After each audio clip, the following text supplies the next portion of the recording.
দল বিরোধী কাজের অভিযোগেই এবার তৃণমূলের 2টি উইকেট পতন। আর তৃণমূলের 2টি উইকেট পড়তেই এবার শোরগোল পড়ে গেল রাজ্য রাজনীতিতে।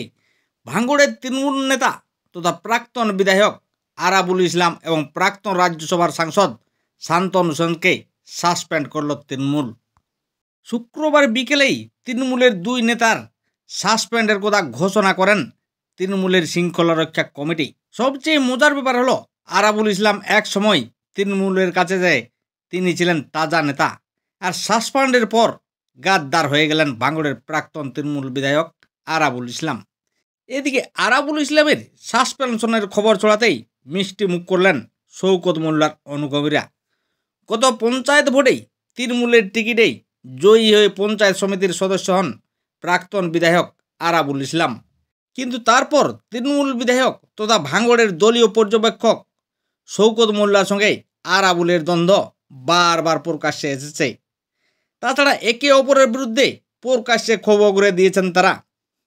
এমনকি গত 1 জানুয়ারি তৃণমূলের প্রতিষ্ঠা দিবসে শওকত গোষ্ঠী বনাম আরাবুল গোষ্ঠীর গণ্ডগোল আলাদা মাত্রা নেই। আর এদিন কিন্তু শওকত মোল্লা স্পষ্টভাবে জানিয়ে দেয় ইচ্ছাকৃতভাবে ভাঙড়ে গণ্ডগোল পাকাচ্ছে আরাবুল ইসলাম। যদিও এই বিষয়গুলি ভালো চোখে দেখেনি তৃণমূল সুপ্রিমো মমতা বন্দ্যোপাধ্যায়। অন্যদিকে আবার গত বছর আগস্টেই আরজিকর কাণ্ডের পরিপ্রেক্ষিতে মুখ খোলার পর দলের সঙ্গে দূরত্ব তৈরি হয় শান্তনুর। কারণ আরজিকরের প্রাক্তন অধ্যক্ষের বিরুদ্ধে মুখ খুলেছিলেন এবং সন্দীপ ঘোষের আরজিকরের অব্যবস্থার কথা নিয়ে সরব হয়েছিলেন।